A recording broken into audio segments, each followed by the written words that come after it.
It is official, people.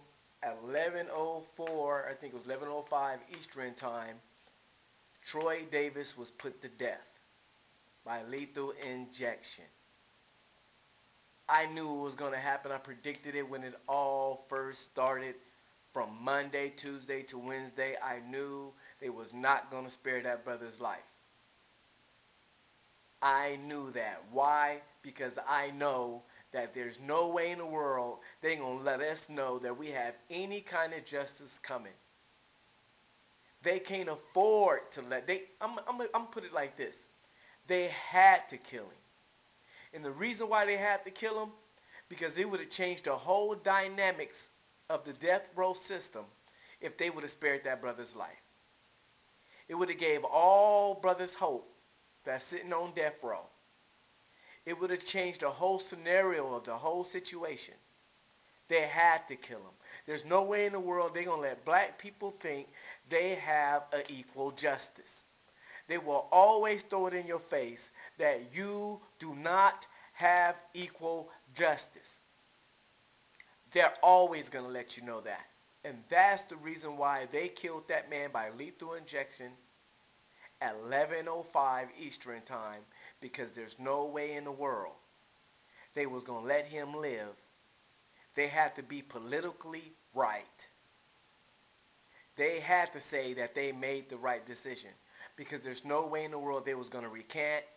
In all the justice courts that he went to, that his lawyer went to, they knew that they couldn't overturn his sentence, because they knew they would have been sending a clear signal to black people that you have equal justice. And that is one thing that America is not going to do.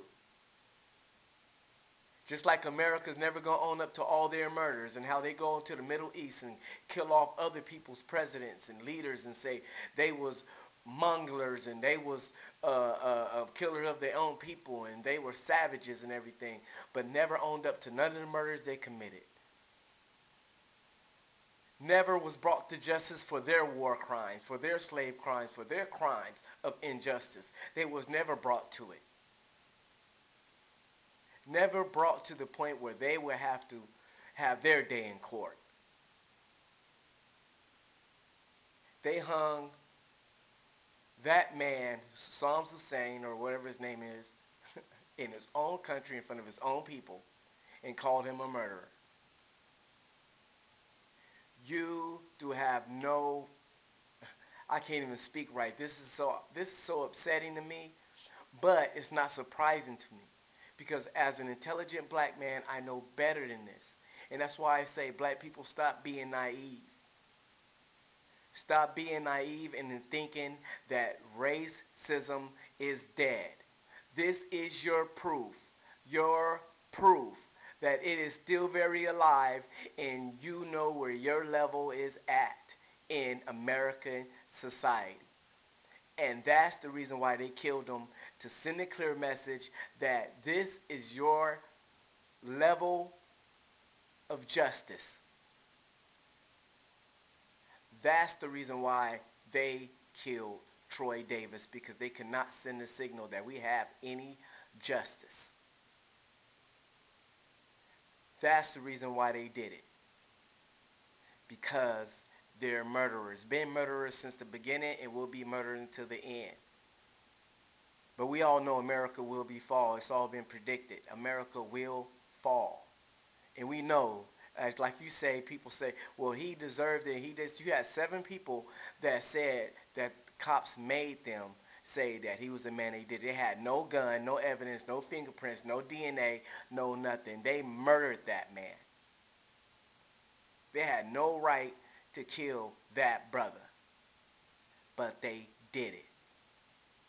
And that's why I say we have to unite, be strong, spend money with each other, spend money with black businesses, and build a nation within a nation, and be smart and understand. I'm not saying be racist, but be cautious. I'm not saying be racist. I'm saying you better think twice before you trust it. because I don't trust it myself. And that's why I'm doing good. I'm educated. I got my own house. I got my own car, everything I need. And I don't let this stuff get to my mind, because I know what we have to do as a people in order to sustain ourselves is stop worrying about what these people think about us. Unite and stay strong, and the fight continues. We dropped the ball. Now let's pick it back up. We have people running around here talking about, well, things ain't the same no more. This is a new age time. No, it's the same. We're still the highest unemployment. They're still locking us up. They're still killing brothers in the streets. And now you see they're killing us in the courtroom. And the average white man is going to get on this video and talk smack because it's in his DNA to do so. Because they don't care. Because they believe there's no judgment after death. But we all know you're going to be judged after death. So anybody in America that does the injustice to black people, you think that you're not going to wake up to judgment after you die, you are fooling yourself. So remember, everything you're doing, you will one day pay for. You're not going to get away with it. So forget about that. There is a creator that created everybody that's going to make sure that you ain't going to get away with one thing you do wrong on earth. So keep thinking you getting over, and keep on thinking you're God and you living above everybody and everything. But I'm going to end this video by saying this. Black people, wake up, unite, spend money with one another, get your head straight. Brothers and sisters, stop all the bickering. Stop all the, well, I don't do this. No, stop the bickering. Kill all these videos that I see on YouTube downing one another, brothers and sisters. Unite, come together, and understand that the struggle is not over. Don't drop the ball, and educate your kids and let them know who they are. Put them in a Black History class. See, I see that's lacking a lot too. We don't take time to tell our kids and send them to a Black History class. Find out online where there's Black History classes, or sit down with a book and let your kids know who they are, because they're forgetting who they are. But the main subject is, I'm so pissed off. I'm so mad at this situation right now, but I'm not going to let it get to me. Only thing we got to do is utilize on it, understand where it's at, get back to where we was at. Don't trust the system. Don't trust the people. Racism is still very much alive. It is not dead. It's just hidden.